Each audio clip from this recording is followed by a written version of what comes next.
ओम नमो भगवते वासुदेवाय। ओम नमो भगवते वासुदेवाय। ओम नमो भगवते वासुदेवाय। नारायणं नमस्कृत्य तरं चैव नरोत्तमं देवीं सरस्वतीं व्यासं ततो जयमुदीरयेत्।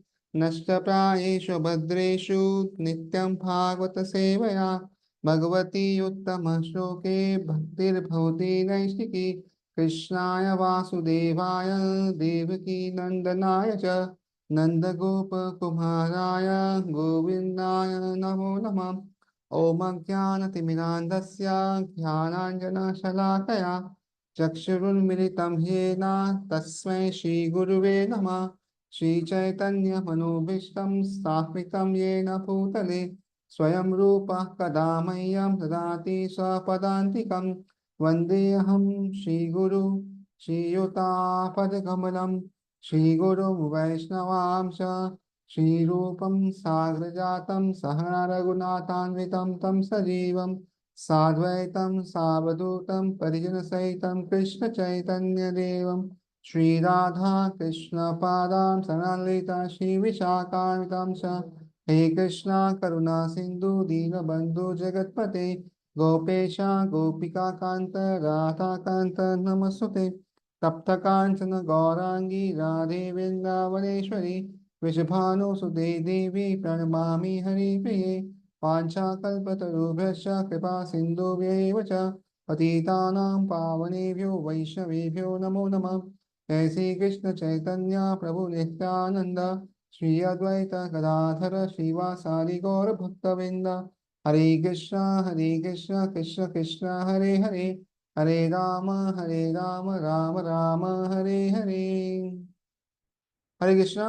तो हम लोग 11वें स्कंद के 23वें अध्याय में हैं और हमने देखा इस तरह भगवान कृष्ण जो है उद्धव को अवंती ब्राह्मण जो है उसकी कहानी बता रहे। अवंती ब्राह्मण जो बहुत ही अमीर था, किंतु क्योंकि वो बहुत कंजूस थे और धर्म कार्य या कुछ भी नहीं करते थे, इसलिए कुछ समय के बाद उनकी सब जितनी भी संपत्ति थी उसका नाश हो गया। परिवार वालों ने सब छोड़ दिया और उनके बाद उनको बहुत ज्यादा विरक्ति का अनुभव हुआ। और उसके बाद उन्होंने अभी संकल्प लिया कि अभी जो समय बचा है वो केवल भक्ति में व्यतीत करेंगे और भगवान को आ, ढूंढने में प्रयत्न करेंगे। तो अभी जो है अवंती ब्राह्मण जो है वो कुछ हमें प्रार्थनाएं और कुछ उसके निष्कर्ष जो है सिद्धांतों के वो बताने वाले हैं। तो देखते हैं वर्स नंबर 42 से 42 वर्ष। द्विज उवाच नायं जनो में सुख दुःख हेतुर्न देवतात देवतात्मा गृह कर्म काल मन परम कारणं मामनाति संसार चक्रम प्रवृत्तवर्तयेत् यत्। तो कहते हैं नायम जनों में, तो यहाँ पे जो लोग हैं वो मेरे सुख दुख के हेतु नहीं है। न देवता आत्मा, तो 6 कारण इसमें बताए गए। 6 लोग जो है वो मेरे दुख का कारण नहीं है। तो जो लोग है वो नहीं है, देवता भी नहीं है, आत्मा मेरा शरीर नहीं है, फिर आगे जो है ग्रह नहीं है, ग्रह कर्म मतलब पिछले कर्म, काल यानी समय। तो ये 6 चीज नहीं है। तो कौन मेन परेशानी का कारण है? मन परम कारणम आप आमनंती। तो मन जो है वो परम कारणम है। तो और इसलिए संसार चक्रम परिवर्तते। तो वो कहते हैं कि ये जो संसार के में घूम रहा है वो का मेन कारण है मन। अगर मन नहीं होता तो ये सब नहीं होता। तो ब्राह्मण ने कहा तो न तो ये लोग मेरे सुख तथा दुख का कारण है, न ही देवता, मेरा शरीर, ग्रह, मेरे विगत कर्म या काल ही। प्रत्युत यह तो एकमात्र मन है जो सुख तथा दुख का कारण है, जो भौतिक जीवन को निरंतर आगे बढ़ाता रहता है। तो जीवन में अगर सुखी रहना है तो माइंड, देखो माइंड की क्या काम है? थिंकिंग, फीलिंग जो है वो माइंड का काम है। थिंकिंग, फीलिंग और विलिंग, सोचना, फिर किसी चीज की विलिंग करना, ये चाहिए वो चाहिए, थिंकिंग विलिंग, और उसको एक्सपीरियंस करना। फीलिंग क्या है, थिंकिंग सोचना फीलिंग है। तो मन है ना, स्वर्ग को नरक बना सकता है और नरक को स्वर्ग बना सकता है। आप किस तरह सिचुएशन को सोचते हो उस पर निर्भर है। जैसे हम बहुत बार एक्सपेरिमेंट में देखते हैं ना, वो बोलते हैं कि आप एक पानी का ग्लास भरो, आधा ग्लास, और फिर आपको क्या दिखता है, क्या आधा ग्लास भरा हुआ दिख रहा है या आधा खाली दिख रहा है। तो जो आप देखना चाहते हो देख सकते हो। आप ये भी देख सकते हैं आधा ग्लास खाली है, सही है, वो भी गलत नहीं है उसमें। और ये भी देख सकते हैं कि आधा ग्लास भरा हुआ है, वो भी सही है, गलत नहीं है। लेकिन आप जो देखते हो उससे आपका भविष्य बन रहा है, और दोनों में ही सही है, ये दोनों में कोई गलत नहीं है। या तो आपका पॉजिटिव भविष्य बन रहा है या तो नेगेटिव बन रहा है। और ये निर्भर है आप चीजों को कैसे देखते हो। हर एक चीज की दो दो साइड होती है, कोई भी चीज की सिंगल साइड नहीं होती। अगर कोई विवाह करता है ताकि मुझे सुख मिले, तो यह सुख मिलेगा, लेकिन साथ में फिर उसको अपना कर्तव्य निभाना पड़ेगा, और उसमें उसको बहुत बार दुख भी होगा, क्योंकि उसको रिस्पॉन्सिबिलिटी निभानी है। जल्दी उठना है, बच्चों को संभालना है, या जॉब पे जाना है, जो भी है, कुछ तो रिस्पॉन्सिबिलिटी लेनी पड़ेगी, और उसमें उसको दुख भी होगा। यस, तो आप दुख को रोक नहीं सकते अगर सुख चाहिए तो।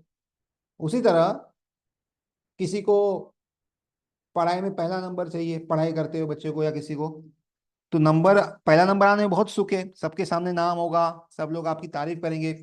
लेकिन उसके लिए पहले पहले तो दुख भुगतना पड़ेगा ना, सब कुछ त्याग करके पढ़ाई करनी पड़ेगी, बहुत कुछ करना पड़ेगा। तो इसलिए हर एक सिचुएशन को आप कैसे देखते हो वो डिपेंड करता है। क्या आप खाली फर्स्ट नंबर को देखते हो और दुखों को भूल जा रहे, या बहुत दुख बोलते अरे इतने दुख है तो पहला नंबर नहीं चाहिए। क्या आपका फोकस है जीवन में, उससे डिपेंड करेगा आप भक्ति में कितने आगे जा सकते हैं। जैसे आ, समझो एक भक्त है, वरिष्ठ भक्त, और दूसरे जो नए भक्त को रोज मारता है, मतलब प्रेम से मुक्का मारता है पीछे। तो नया भक्त यार ये सोच सकता है कि बहुत मार पड़ रही है, कंप्लेन करता हूँ दूसरे को, इतनी मार पड़ रही है। या नया भक्त ये सोच सकता है अच्छा है, रोज मार पड़ेगी तो मेरा शरीर मजबूत हो जाएगा, और मारो। तो जो सोचेगा उस पर निर्भर करेगा आगे का जीवन कैसे। इसलिए बहुत जरूरी है कि मन हमेशा जो भी करे उसमें पॉजिटिव ही सोचे कि इसमें मेरा भला कैसे होगा। अगर दुख भी आए तो सोचे कि इस दुख में भगवान मुझे क्या सिखाना चाहते, क्या है जो भगवान चाहते कि मैं सीखूं, और कैसे मैं भगवान चाहते कि कैसे मैं आगे बढ़ूं। तो यही हमेशा सोच सोच होनी चाहिए कि भगवान चाहते हैं कि मैं आगे बढ़ूं। बस भगवान की एक ही इच्छा है कि मैं कैसे आगे बढ़ूं। तो आगे बढ़ने के लिए जो भी जरूरत है भगवान कर रहे हैं, और इसलिए सोचना चाहिए। एक बार एक व्यक्ति होता है, भगवान से बहुत प्रार्थना करता है कि मुझे तंदुरुस्त बनना है, मुझे बहुत मजबूत बनना है, शरीर मेरा ताकतवर बनाना है। तो भगवान कहते हैं कि सामने देखो पत्थर है, पत्थर को धक्का मारो। तो व्यक्ति चालू कर देता है। 5 दिन होते, 6 दिन होते, पत्थर तो हिलता नहीं है, कुछ फर्क नहीं पड़ता। बाजू में फिर एक दूसरा व्यक्ति जा रहा है, उसका समझो मित्र है या जो भी है, वो कहता है कि आप 5-6 दिन से यही काम कर रहे हो, कुछ लाभ तो हुआ नहीं, पत्थर तो हिला नहीं, तो फोकट में क्यों काम कर रहे हो इतना। तो उसको लगा सही बोल रहा है भाई, 5-6 दिन हो गए, इतना मेहनत कर रहा हूँ, कुछ फर्क तो पड़ नहीं रहा है, तो क्यों करना चाहिए। तो भगवान को आके कंप्लेन किया, भगवान आपने कैसा कार्य दिया है, कुछ पत्थर तो हिल नहीं रहा है, कुछ भी फोकट में काम दे दिया। तो भगवान बोले आपने क्या पूछा था मुझसे। तो बोले कि मेरा शरीर मजबूत हो। तो अपने शरीर को देखो, पत्थर को क्यों देख रहे हो। पहले आपकी बाहें देखो कितनी कमजोर हुआ करती थी, अभी आप रोज पत्थर को धक्का मार रहे हो तो आपकी बाहें देखो कितनी मजबूत हो गई है। तो व्यक्ति थे हाँ सही में ऐसा हो गया है।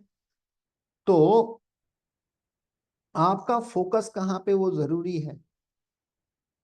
इसलिए मन जो है कारण होता है, लोग कारण नहीं है सुख दुख के, लोग कारण नहीं है, देवता भी कारण नहीं है हमारे सुख दुख के। हमारा शरीर भी कारण नहीं सुख दुख का, ना ही ग्रह है, ना ही हमारा पूर्व काम है, ना ही समय है, ये सब हमारे सुख दुख के कारण नहीं है। हाँ, पूर्व कर्मों की वजह से हमें इस जीवन में कुछ रिएक्शन मिलता है, कुछ कठिनाइयाँ मिलती है या कुछ फल मिलता है। लेकिन उस कठिनाई या उस फल को किस तरह लोगे, वो बहुत जरूरी है। जिससे महाभारत में आता है कि अगर कोई व्यक्ति, आपकी अगर गलती ना हो किंतु आप पे दोषारोपण करता है, आपको भला बुरा कहता है, तो उसको तारीफ करनी चाहिए। क्यों तारीफ करनी चाहिए? क्योंकि फोकट में वो अपना पुण्य आपको दे रहा है और आपका कोई बुरा कर्म लेके जा रहा है, क्योंकि आपकी तो गलती थी नहीं, किंतु वो आपको भला बुरा कह रहा है। तो इस दुनिया में कोई ऐसा करता है तो भगवान का नियम है कि उसको आपकी जो बुरी का चीज है उसको मिल जाए। तो आपके बिना कुछ किए, बिना मेहनत किए, खाली थोड़ा सा सहन करने से क्या हो रहा है, आपका कोई बुरा कर्म खत्म हो रहा है और सामने वाले का अच्छा कर्म मिल रहा है। तो उसी तरह जब बिना कोई कारण हम क्रेडिट लेते हैं, कोई स्तुति करता है, हम सुनते हैं हाँ और बोलो और बोलो, तो हम क्या कर रहे हैं, हमारा अच्छा कर्म किसको दे रहे हैं और किसी का बुरी चीज ले रहे हैं। तो अभी आपका फोकस किस पे है, वो देखना चाहिए। और इसलिए यहाँ पे कहा है कि मेरे सुख दुख का कारण मेरा मन है बस, और इसलिए मन को काबू में करना है। और आगे कहते हैं, मनोगुणान वै सजते बलीयस, ततश्च कर्माणि विलक्षणानि, शुक्लानि कृष्णानि यथा लोहितानि, तेभ्य सवर्णा शतयो भवन्ति, शुद्धयो भवन्ति तम। तो आगे कहते हैं, शक्तिशाली मन भौतिक गुण को कार्यशील बनाता है, जिससे सतो, तमो तथा रजोगुण से संबंधित विभिन्न प्रकार के भौतिक कार्यकलाप विकसित होते हैं। इनमें से प्रत्येक गुण वाले कार्यों से संगत जीवन दर्शाए गतियां उत्पन्न होती है। तो मन से क्या होता है, वो भौतिक जो मोड्स है, मटेरियल मोड्स है, जिससे अलग जो एक्टिविटीज है उसको उत्पन्न, जैसे कुछ मूडनेस में है, कुछ इग्नोरेंस पैशन में है, और फिर इससे क्या होता है, आगे अलग शरीर मिलते हैं। तो इसमें लिखते हैं, सत्वगुण में मनुष्य अपने आप को संत या बुद्धिमान मानता है। रजोगुण में वह बहुभौतिक सफलता के लिए संघर्षशील रहता है, और तमोगुण में वह क्रूर, आलसी तथा पापी बन जाता है। हम कल परसों डिस्कस कर रहे थे भगवद गीता के चौथे अध्याय में, आई थिंक 10वें श्लोक में आता है ये, कि ये गुण जो है ना, ये बदल सकते हैं अगर हमें थोड़ी प्रैक्टिस करें तो। और हमें चाहिए भक्ति में जब तक है, अगर आगे बढ़ना है तो सत्वगुण में आना बहुत जरूरी है, और इसे सत्वगुण में कार्य करना चाहिए, नहीं तो अन्यथा भक्ति में बहुत जल्दी आगे नहीं बढ़ सकते। भौतिक गुणों के सम्मेलन से ही मनुष्य अपने आप को देवता, राजा, धनी, पंडित इत्यादि मानता है। ये धारणाएं भौतिक उपाधियां हैं। तो ये क्या है, भौतिक मटेरियल डेफिनेशन है, ये आध्यात्मिक नहीं है, भौतिक है ये, जो प्रकृति के गुणों से उत्पन्न होती है। और वे और ये क्षणिक इंद्र तृप्ति के भोगार्थ शक्तिशाली मन की प्रवृत्ति के अनुसार अपने आप को नियोजित करती है। तो ये जो कंसेप्शन होता है, मैं बड़ा हूँ, बूढ़ा हूँ, बच्चा हूँ, गरीब हूँ, अमीर हूँ, राजा हूँ, प्रोफेशनल हूँ, ये हूँ, जो भी है, ये कब होता है, जब हम अपने आप को शरीर मानते हैं। और इससे क्या होता है, जो नेचर होता है वो एक्टिव हो जाता है, और उससे क्या होता है, हम जो है कुछ टेम्परेरी चीज को एंजॉय करने की कोशिश करते हैं। जैसे बोला कि मैं सीए हूँ या इंजीनियर डॉक्टर हूँ, तो एक ये मिलता है ना कि कोई हमारी तारीफ करेगा, अरे वाह कितने पढ़े लिखे हैं ये है। तो क्या हो गया, ये हमारी एक इच्छा ही कि हमें कुछ जो है सुनने की इच्छा है उसको पूरी कर रहा है, कि हमने भी ये सुनना है। तो इसलिए इससे दूर रहना चाहिए।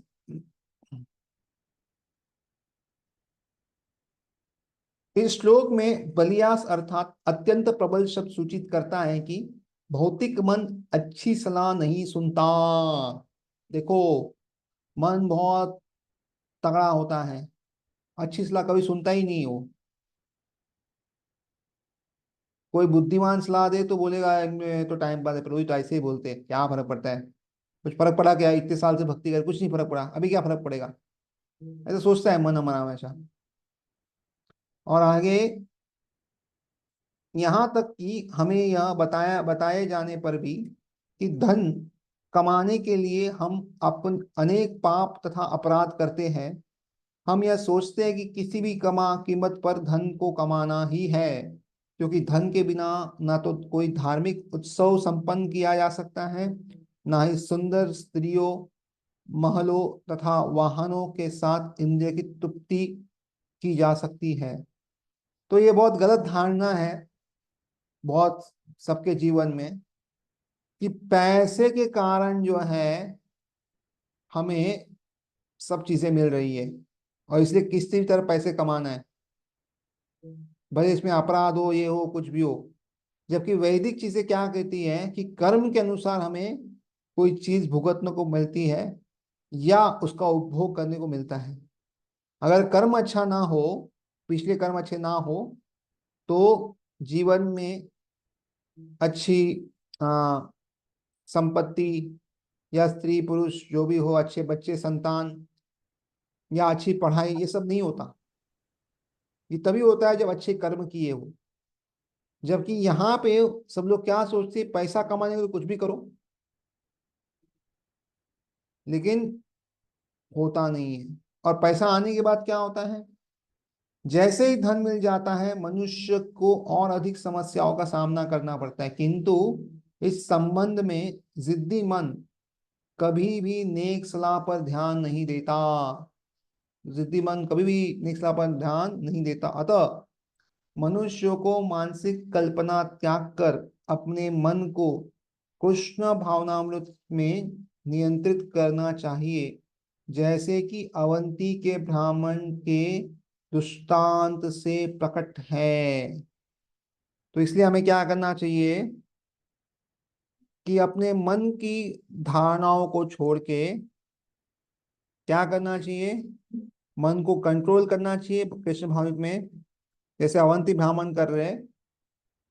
जैसे बहुत बार कहते हैं, दुर्योधन जी कहते थे कि मुझे पता है सही क्या है, लेकिन मेरी इच्छा नहीं है करने की, और मुझे पता है गलत क्या है, लेकिन वो किए बगैर मैं रह नहीं सकता। तो मन जो है वो हमेशा कहता है कि मुझे अच्छा लगता है ये अच्छा नहीं लगता। बुद्धि कहती है कि ये आपके लिए सही है ये गलत है। तो इस बीच में हमेशा संघर्ष चलता रहता है, और जिसकी तरफ हम झुकेंगे आगे उसमें बढ़ेंगे। इसे शुरुआत में बहुत मुश्किल होगा कि जो सही है भले मुझे अच्छा नहीं लगता लेकिन वो करना है। ये शास्त्र के ऊपर हमारी श्रद्धा को दर्शाती है कि अगर हम वो करते हैं जो सही है किंतु हमें अच्छा नहीं लगता, और हम वो नहीं करते जो गलत है, भले हमें कितना भी अच्छा लगे, तो इसको कहते हैं कि हमारी श्रद्धा जो है वो अभी शास्त्रों पे निर्भर है, अपने मन पे निर्भर नहीं है। और ये अच्छा एक इंडिकेशन है या मार्गदर्शिका है जिससे समझ में आ सकता है कि हम बहुत भक्ति में आगे बढ़ रहे हैं। नहीं तो मन जो है हमें भगाता ही रहेगा। पहले बोलेगा ये करो, फिर करेंगे तो बोले अरे क्यों किया, गड़बड़ हो गई। तो हमेशा दोनों साइड से मारता रहेगा, राग द्वेष बस करते रहेगा। तो इसलिए बहुत जरूरी है कि हम जो है मन की ना सुने, किंतु भगवान की सुने। आगे 44 श्लोक।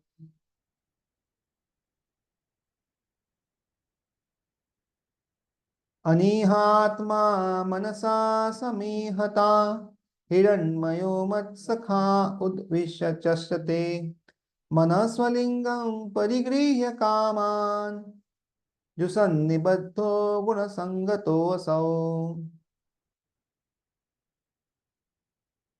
तो आगे कहते हैं, परमात्मा यद्यपि भौतिक शरीर के भीतर संघर्षशील मन के साथ उपस्थित रहता है, किंतु वह प्रयास नहीं करता, निष्क्रिय रहता है, क्योंकि वह पहले से दिव्य प्रकाश से समन्वित होता है। वह मेरे मित्र की भांति कार्य करते हुए अपने दिव्य पद से केवल साक्षी बनता है। दूसरे और अत्यंत सूक्ष्म आत्मा के रूप में इस मन को अपना चुका हो, जो भौतिक जगत को के प्रतिबिंब को परावर्तित करने वाला दर्पण है। इस तरह मैं इंद्रिय विषयों का भोग करने में लगा हूं और प्रकृति के गुणों के संपर्क के कारण बंधा हुआ हूं। तो ये हमने बहुत बार ये एनालॉजी सुना है कि दो पंछी बैठे हैं झाड़ के ऊपर। एक आत्मा है और एक परमात्मा भगवान है। तो आत्मा जो है वो उस पेड़ के जो फल है उसको चखने की प्रयास कर, उसको भोगने की प्रयास कर रहा है, और परमात्मा यानी भगवान जो है वो खाली उनको साक्षी करके देखते हैं। तो इसमें देखते हैं कि वैसे तो मेरा मन है जो बहुत ही स्ट्रगल कर रहा है, और साथ में कौन है वहां पे, परमात्मा भी है, लेकिन वो तो ज्यादा मेहनत नहीं कर रहे। और साथ ही में क्या है, वो जो परमात्मा है उनके पास तो आध्यात्मिक चेतना है, तो वो मेरी मित्र के रूप में सहायता कर रहा है और खाली देख रहा है, उसके आध्यात्मिक जो भी स्थिति है उसे देखने की कोशिश कर रहा है बस। जबकि मैं क्या कर रहा हूँ, मैंने मन को क्या किया है, आलिंगन कर लिया है, और इसलिए क्या हुआ, और ये मन क्या है, उसमें भौतिक पूरी जगह का पूरा भरा हुआ है सब चित्र विचित्र। तो इसलिए मैं इस भौतिक जगह की जो चीजें है उसको भोगने के लिए इच्छा द्वेष में चलता रहता है हमारा, और उसकी वजह से मैं भौतिक जो गुण है उसमें बंधा हूं। तो एक्चुअली आत्मा शुद्ध है, लेकिन आत्मा जब अपने आप को मन के साथ अपना रिश्ता बनाती है, उसको लगता है कि मैं मन हूँ, तब ये संबंध सब समस्या शुरुआत हो जाती है। तो इसलिए सरल शब्दों में अगर कहा जाए तो हमें, हम मन नहीं है ये समझना चाहिए कि हम आत्मा हैं, और इस तरह उस पर कार्य करना चाहिए। आगे, दानं स्वधर्मो नियमो यमश्च श्रुतं च कर्माणि च सद्व्रतानि सर्वमनोनिग्रहलक्षणान्तः परो हि योगो मनसा समाधि।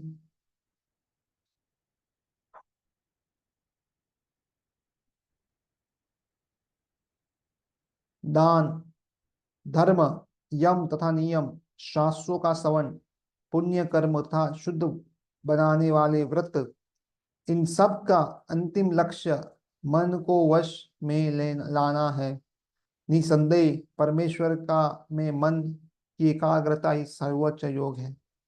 तो जो भी हम चीज करते, दान देते हैं, अपना कर्म निभाते हैं, जो भी है, नियमों का पालन करते हैं, छोटे बड़े जो भी नियमों का पालन करते हैं, ये सबका अंतिम लक्ष्य क्या है, ताकि मन जो है वो काबू में आए। और मन को काबू में अगर क्या करना है, भगवान की ऊपर मन को लगाना है। ये मन का मेन काम है। इसलिए अ, अमरीश महाराज कहते हैं ना कि मन को कृष्ण के चरण कमल में लगाना चाहिए।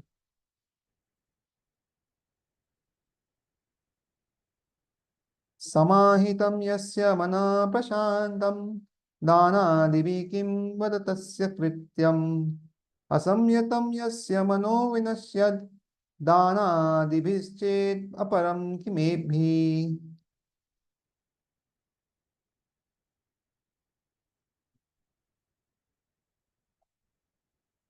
यदि किसी का मन पूर्णतया स्थिर तथा शांत हो तो आप मुझे यह बतलाए कि मनुष्य को कर्म कांडी दान तथा अन्य पुण्य कर्म करने की क्या आवश्यकता है।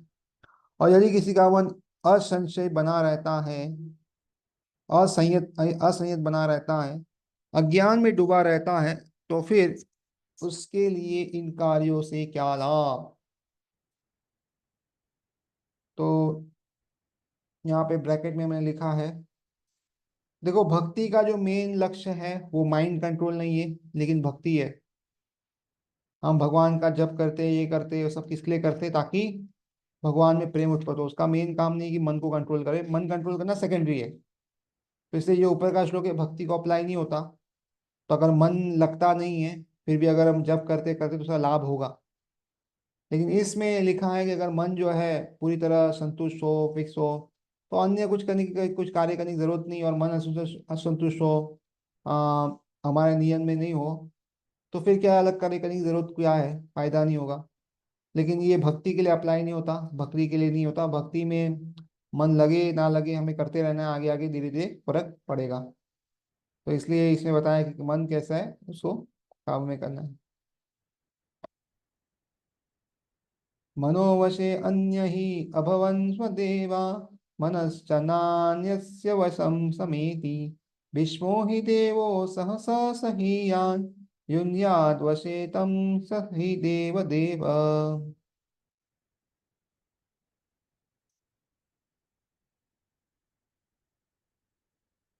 सारी इंद्रिया अनंत काल से मन के वश में ही रही है, और मन कभी भी किसी अन्य के बहकावे में नहीं आता। वह बलवानों से भी बलवान है, और उसकी देवतुल्य शक्ति भयावह है। इसलिए जो अपना मन को वश कर सकता है, वह सभी इंद्रियों का स्वामी बन जाता है। तो मन बहुत शक्तिशाली है बहुत समय से। और मन जो है कभी किसी के कंट्रोल में नहीं आता, और बहुत शक्तिशाली है।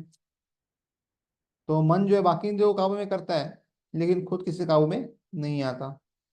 और भगवान भी कहते हैं कि इंद्रियों में वो मन है, तो इसलिए बहुत शक्तिशाली है मन, जिसके बारे में यहाँ पे पुष्टि की गई।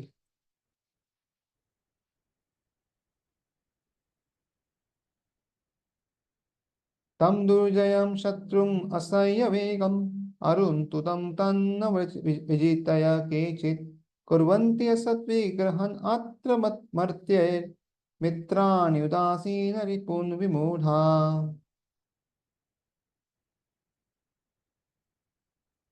अनेक लोग इस दुर्जन शत्रुपी मन को, जिसका वेग असह्य है और जो हृदय को सताता है, जीत न पाने पर पूर्णतया विमोहित हो जाते हैं, और अन्य से व्यर्थ ही कलह ठान लेते हैं। इस तरह वे इस निश्चय में पहुंचते हैं कि अन्य लोग या तो उसके मित्र हैं अथवा उनके शत्रु हैं, या फिर उनसे उदासीन रहने वाला है। तो देखो, मन को काबू में नहीं किया तो क्या होता है, अधिकतर लोग जो है पूरी तरह विमोहित हो जाते हैं और दूसरों से झगड़ा मोड़ लेते हैं। और वो क्या सोचते हैं कि ये मेरा मित्र है, ये मेरा शत्रु है। प्रहलाद महाराज के इसमें भी देखते हैं, जब शरण नंबर को उसको कहते हैं कि मित्र शत्रु, तो प्रहलाद महाराज कहते हैं, अरे ये मित्र शत्रु सब क्या है, ये सब क्या आप बता रहे हो, मुझे तो कोई शत्रु लगता ही नहीं इसमें। तो ये सब मन का खेल है। इस दुनिया में कोई भी परमानेंट शत्रु नहीं है, कोई भी परमानेंट मित्र नहीं है। जिस तरह हमारा कर्म होता है, अगर हमारा कर्म बुरा हो तो कोई तो हमें अपना कर्म जो है वो खत्म करने के लिए मदद कर रहा है, तो हमारा शत्रु बन गया। और कोई अच्छा कर्म हमने किया हो, तो कर्म को हमारा ही कर्म था, उससे हमने उसके लिए उसको फल दिया, तो हमारा मित्र हो गया। तो कर्म तो हमारा ही था, अच्छा है बुरा हो कुछ भी हो, हमने कुछ किया इसलिए हमें फल मिला। तो सामने वाला शत्रु या मित्र कैसे बन गया? उसने तो क्या किया, एक वो इंस्ट्रूमेंट बना, एक क्या बोलते हैं वो, जैसे एक डॉक्टर होता है, डॉक्टर क्या करता है, छुरी लेके किसी का पेट काटता है। तो अभी आप छुरी को दंड दोगे कि डॉक्टर को दंड दोगे? वो बोलेगा अरे छुरी ने गड़बड़ किया। अरे हाँ बाबा, छुरी ने गड़बड़ के लिए पीछे डॉक्टर था, आपको ठीक करने के लिए डॉक्टर ने वो किया, आपको दुख पहुंचाने के लिए। आप छुरी का हाथ नहीं है उसमें। उसी तरह जब कोई हमें दुख देता है या सुख देता है, वो स्वयं नहीं दे रहा, उसके जो भगवान का हाथ है। और भगवान का हाथ होने के कारण क्या हो रहा है, वो हमें सुख या दुख दे पा रहा है। और इसलिए जो भी हमारे जीवन में हो रहा है वो भगवान की इच्छा से हो रहा है। और या तो कोई हमारा अच्छा कर्म खत्म हो रहा है, तो बुरा कर्म खत्म हो रहा है। तो इसका मतलब कोई हमें बुरा कहे तो हमें खुश होना चाहिए, क्योंकि हमारा एक बुरा कर्म खत्म हो गया। और कोई अगर हमें तोहफा दे अच्छा कुछ, समझना चाहिए अरे एक अच्छा कर्म ये खत्म हो गया, नहीं तो आगे भुगत मिला। उल्टा हमें दुख होना चाहिए कि एक हमारा अच्छा कर्म खत्म हो गया, आगे हमें वो काम आने वाला है, अभी आएगा नहीं। तो ऐसा हमें सोचना चाहिए, उल्टा नहीं सोचना चाहिए। बिकॉज एक हमारा अच्छा कर्म खत्म हो गया तो बैंक बैलेंस में क्या हो गया, हमारा जो बैंक बैलेंस था पुण्य का वो कम हो गया ना। और जब एक अच्छा बुरा कर्म खत्म हो गया तो क्या हो गया, हमारे बैंक बैलेंस में जो जो डेप्थ था, जो हमने ब्याज लिया था या जो जो चीज़ हमें लोन लिया था वो खत्म हुआ। तो लोन खत्म करना या पूंजी खत्म करनी है, ये हमें सोचना चाहिए। ऑफ कोर्स भक्ति में पुण्य पाप का कोई ज्यादा स्थान नहीं है, भक्ति करेंगे दोनों का ही नाश होता है और भगवत धाम जाना है। किंतु सोच कैसी होनी चाहिए, इस पे हम चर्चा कर रहे हैं कि कुछ भी हमें कोई करे, अच्छा करे बुरा करे, हर चीज को हमें चरणामृत के रूप में स्वीकार करनी चाहिए। भगवान का चरणामृत होता है, कैसे हम स्वीकार करते हैं उस तरह स्वीकार करना चाहिए कि ये भी भगवान की कृपा है। अच्छा हुआ बुरा हुआ जो भी भगवान की कृपा है। या तो उस बंदे ने हमें अच्छी चीज दी, या तो उस बंदे ने हमें सहन शक्ति बढ़ाने के लिए एक मौका दिया। यानी क्या, या तो कोई अच्छा चीज, या तो हमारी गुणों में वृद्धि करने का हमें मौका दिया, तो क्योंकि वो हमें हमारी गुणों की वृद्धि करने में मदद कर रहा है, इसलिए हमें उसको धन्यवाद करना चाहिए। इसलिए हर व्यक्ति इस दुनिया में कोई भी व्यक्ति हो, कोई भी हमारा शत्रु नहीं है। हाँ देखो, अंदर से हम सोच सकते हैं और बाहर जो हम एक्शन लेना ले सकते हैं, हम नहीं बोल सकते भाई हमें ये काम नहीं करेंगे, लेकिन अंदर से सोचना चाहिए कि भाई ये भगवान की इच्छा है, जो भी है।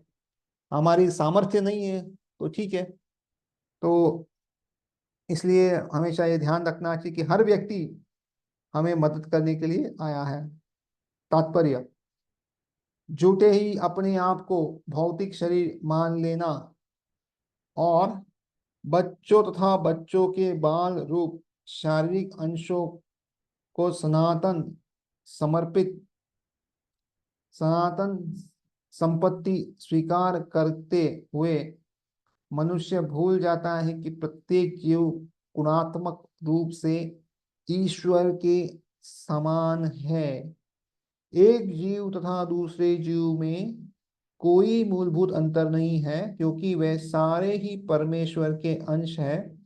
मन जब मिथ्या अहंकार में लीन होता है तो भौतिक शरीर उत्पन्न होता है, और शरीर से अपनी पहचान करने से बद्ध आत्मा मिथ्या अहंकार तथा अज्ञान से अभिभूत हो जाता है, जैसा कि यहाँ पर बतलाया गया है।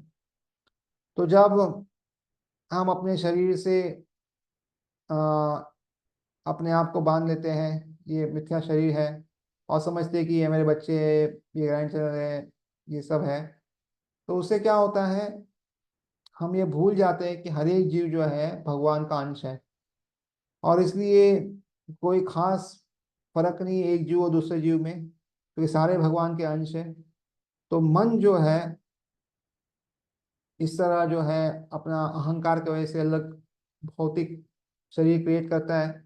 और इस तरह जब हम मन के साथ गलत अपना आ, एक आइडेंटिटी बना लेते हैं, तो क्या होता है, एक पहचान जब बना लेते हैं ऐसी गलत, तो क्या होता है, हम जो है अंधकार में रहते हैं, हमें मिथ्या अहंकार होता है, अज्ञान में होते हैं। और वही यहाँ पे बताया गया है कि इस तरह हम इसमें अटक जाते हैं।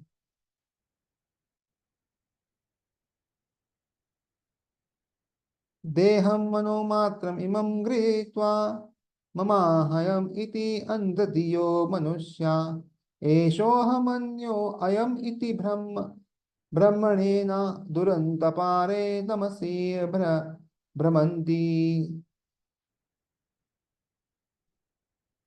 जो लोग अपनी पहचान इस शरीर से करते हैं, वह जो केवल भौतिक मन की उपज है, उनकी बुद्धि मारी जाती है और वे मैं तथा मेरा के संदर्भ में सोचते हैं। अपने इस भ्रम के कारण ही यह मैं हूँ, किंतु यह वह अन्य कोई है, वे लोग अत्यंत अंधकार में भटकते रहते हैं। तो सोचना चाहिए कि हम सब कृष्ण के हैं, और इसलिए हमें जो है भगवान कृष्ण की सेवा में उपयोग करना चाहिए। तो ये सब समझना कि हम शरीर है जो मन से ही निकला है, या मन से मटेरियल माइंड या जो भी बोले उससे हम बुद्धि अहंकार, तो मैं और मेरा इस सोच से बाहर आना चाहिए। और ये अंधकार या भ्रमण के कारण ही सोच सकते कि ये मैं हूँ मेरा हूँ, ऐसा कुछ भी नहीं। हम सब कृष्ण के, और कृष्ण की सेवा में लगते रहना चाहिए। जनस्तु हेतु सुख दुःखयोश्चेत् किमात्मना चात्र हि भौमयोस्तत् जीवाहं क्वचित् सन्दसति स्वस्व दद्भिः तद्वेदा तद्वेदनायं कतमाया कुप्येत्।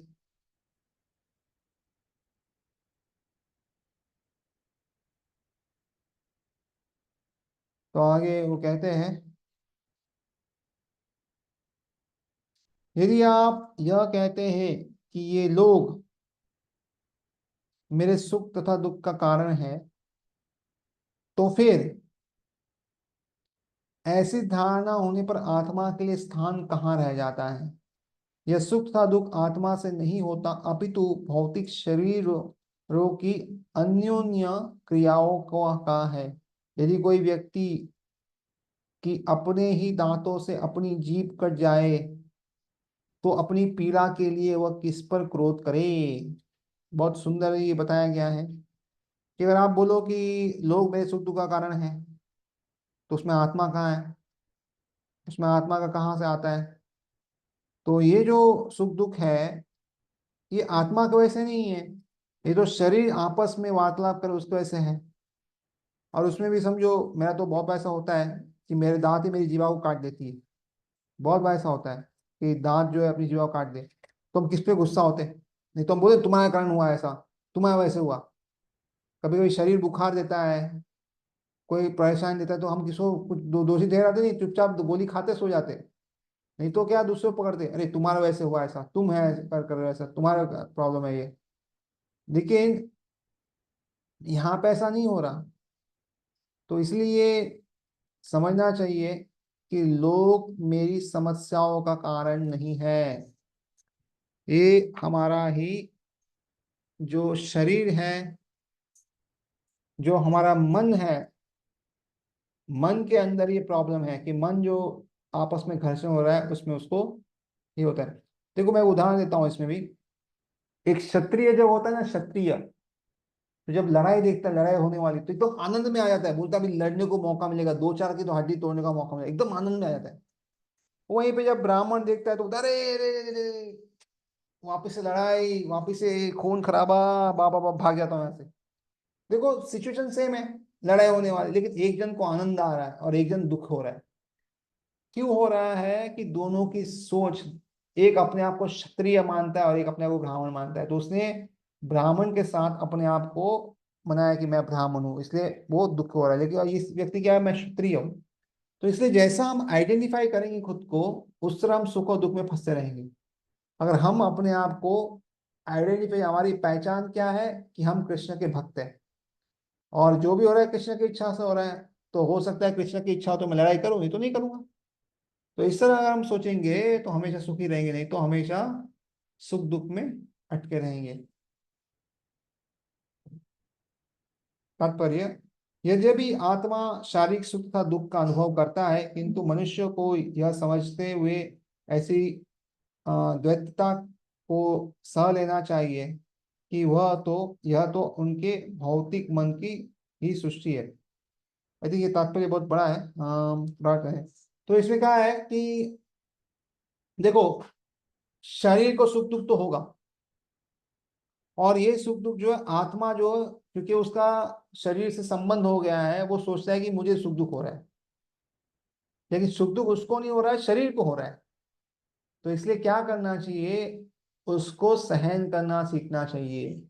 हम भगवद गीता में देखते हैं कि दूसरे अध्याय में 13 श्लोक में बोलते, देहिनोऽस्मिन् यथा देहे कौमारं यौवनजा तथा देहांतरस्य प्राप्ति धीरस्थतः मुह्यति। तो भगवान कहते हैं कि हाँ, वो शरीर नहीं आत्मा है। तो हमें क्या करना चाहिए, जिस तरह कोई व्यक्ति बचपन से बड़ा होता है, बड़ा से बूढ़ा होता है, उस तरह जो क्या होता है, कोई व्यक्ति मर जाता है तो क्या शरीर बदलता है, उसमें टेंशन की क्या जरूरत है। लेकिन बाद में 14 श्लोक में भगवान क्या कहते हैं, मातः स्पृशास्तु कौन्तेय। क्योंकि अर्जुन को लगा यार ठीक है, आ, हम शरीर आत्मा नहीं, शरीर नहीं आत्मा है, किंतु ठंडी गर्मी तो लगती है ना, भले कुछ भी हो जाए सुख दुख तो होता है ना। तो ये भगवान कहते हैं इसको सहन करना सीखो।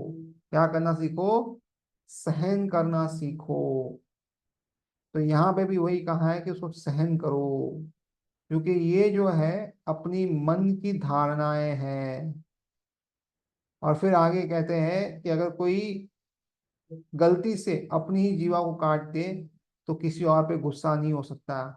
ऐसा नहीं करेगा, अरे दांतों ने जीवा को काट दिया तो दांतों को निकाल देते, सबके सब 32 चोर कहीं के तोड़ देते। हाँ, कोई नहीं करेगा। हाँ हाँ, तो उसी तरह हम जो जीव है, हम क्या है, भगवान के अंश है।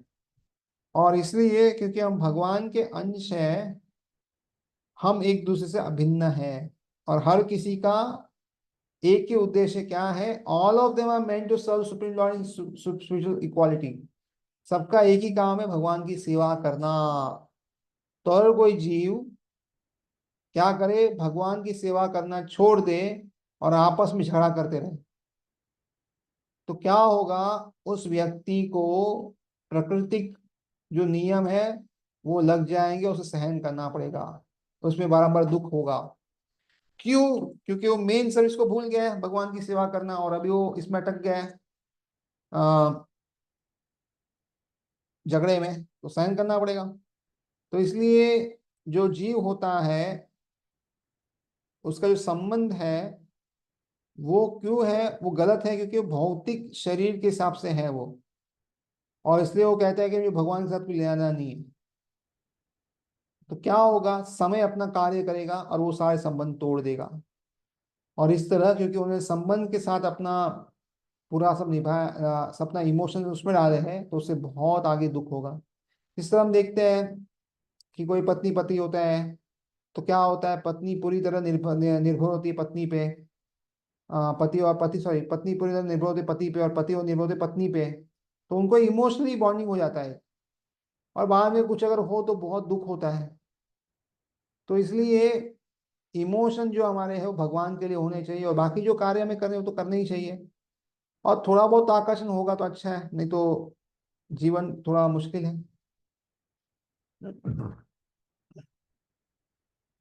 लेकिन कोई व्यक्ति ये समझता है कि हम सब एक ही परिवार से हैं, क्योंकि हम सब भगवान से ही आए हैं, तो क्या होगा, आपस में मैत्रिता हो जाएगी। इसलिए कहते हैं between the couple there should be divine couple. पति पत्नी के बीच, जो पति पत्नी होते हैं उनके बीच में भगवान कृष्ण होने चाहिए। तो आ, तो क्या होगा, झगड़ा नहीं होगा। अदरवाइज हमेशा झगड़ा होते रहेगा।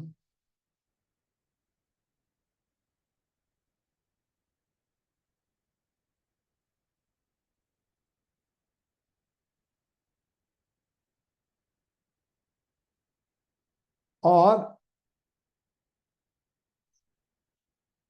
इसका कोई अंत नहीं है। उसी तरह अगर मैत्रिता हो गई तो क्या होगा, आपस में चलता रहेगा, और भक्ति अच्छे से होगी।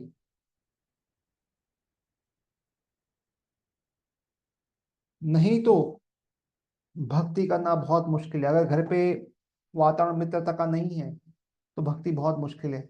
और इसलिए बहुत जरूरी है कि आपस में मैत्री का संबंध हो। और इसलिए व्यक्ति को गुस्सा नहीं करना चाहिए दूसरों के प्रति, नहीं तो वो खुद के लिए भी हानिकारक है, दूसरे के भी हानिकारक है। तो ब्राह्मणा जो है उसको अलग अलग तरह की लोगों से भेंट मिलती थी।